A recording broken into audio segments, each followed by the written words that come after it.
এখানে যেমন ধর্ণা চলছে তেমনি স্বাস্থ্য ভবনের পাশে আমাদের জুনিয়র ডাক্তার ভাই বোনেরাও তারাও ধর্ণা দিচ্ছেন। আজকের রাজ্যের মাননীয় মুখ্যমন্ত্রী সেখানে গেছিলেন, তিনি সেখানে কিছু পানি বিতরণ করেছেন, কিন্তু এখনো যে দাবিগুলো নিয়ে তারা উত্থাপন করেছেন, আমাদের রাজ্যের রুগ্ন স্বাস্থ্য ব্যবস্থা, খুনে ধরা স্বাস্থ্য ব্যবস্থা, তার বিরুদ্ধে যে জাস্টিস, সেই সম্পর্কে মমতা ব্যানার্জি উপাচার্য থেকেছেন, কথা বলেননি। স্বাভাবিক কারণেই ডাক্তাররা তারা বলছেন যে আমাদের যা 5 দফা সে দফা মেনে নিতে হবে। গ্রামে একটা কথা আছে, যার ছাগলে ধান খেয়েছে তার কাছে বিচার মানা যায় না। এখানকার যে পুলিশ কমিশনার, তিনি যে ন্যাক্কারজনক ভূমিকা নিয়েছেন এই কদিন, আর্যিকর কাণ্ড ঘটার পর পোস্টমর্টম থেকে শুরু করে যে ভিকটিম হলো তার বাড়িতে টাকার লোভ দেখানো থেকে শুরু করে দ্রুততার সঙ্গে তার মা বাবাকে মুখ না দেখে বডিকে যেখানে দাহ করা হবে সেখানে নিয়ে যাওয়া, এই যে লুকানোর পরিস্থিতি, আর তার যে মাথা ছিলেন এই পুলিশ কমিশনার, তাকে চেয়ার থেকে না সরিয়ে তিনি যে জাস্টিস দিতে চাইছেন, জাস্টিসের জন্য আলোচনা করতে চাইছেন, তার কোনো মানে হয় না। সে কথাই ডাক্তারবাবুরা বলেছেন, আমরাও তাকে সমর্থন করি। পশ্চিমবাংলা অনেকদিনই একটা ভয়ের রাজনীতি চলছে, ভয়ের সংস্কৃতি চলছে।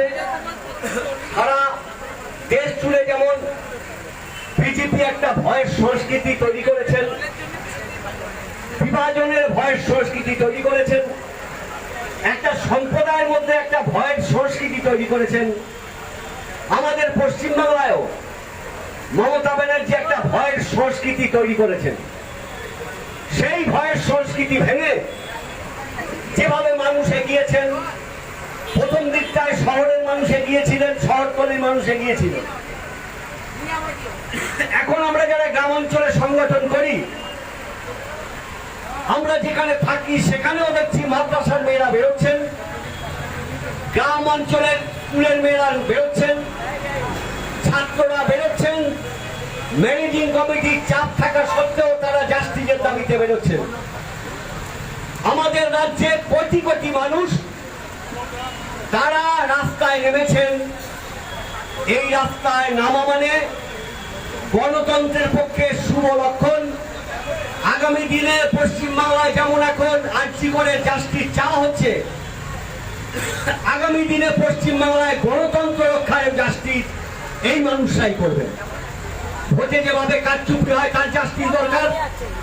আজ 100 দিনের কাজ তৃণমূল এবং বিজেপির জন্য গ্রামের গরিব মানুষ বঞ্চিত, তার জাস্টিস দরকার।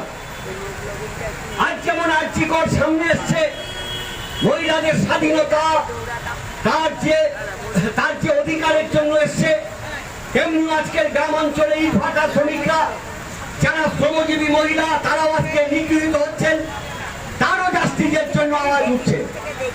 আজ পশ্চিমবাংলায় জাস্টিস সব জায়গায় দরকার।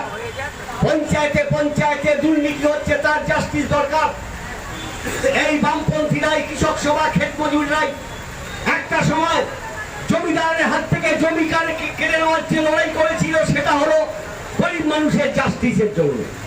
একটা সময় মাস্টারমশাইরা তারা মাত্র 30 টাকা 40 টাকা মাইনে পেতেন, তারাও জাস্টিসের জন্য লড়াই করেছিলেন। তার সামনে ছিলেন এবিটিএ।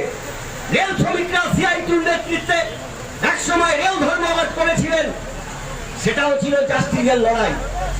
এই জাস্টিস শুরু হয়েছে। আমরা যারা বামপন্থী সংগঠন করি, তারা আমরা চিরদিনই মেহনতি মানুষের জাস্টিসের জন্য লড়াই করি। আর সেই জাস্টিসের কথা, জাস্টিসের ধ্বনি আজকের গ্রামের 5 বছরের একটা ছেলে মেয়ে থেকে শুরু করে 80 বছরের বৃদ্ধ বৃদ্ধার মুখে জাস্টিসের কথা এসছে। আমরা যারা লাল ঝান্ডার সংগঠন করি, আমরা যারা সাদা ঝান্ডার সংগঠন করি, আমরা যারা সমাজতন্ত্রকে ভালোবাসি, মনে করি যে জাস্টিসের লড়াই পশ্চিম বাংলায় ধ্বনিত হচ্ছে আরজি করকে নিয়ে, এই জাস্টিসের লড়াই আমাদের বহুদূর নিয়ে যেতে হবে।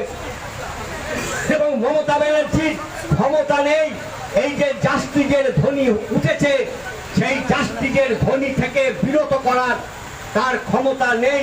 আমি আশা করি আমাদের পশ্চিম বাংলার এই ইয়াং ব্রিগেডরা, বিশেষ করে ছাত্র যুব মহিলাদের ইয়াংরা এবং তার পাশে দাঁড়িয়ে যারা আমরা বয়স্ক মানুষ আছেন, তারা যেভাবে আজকের লড়াই পথে নেমেছেন, এই লড়াই সফল হবে।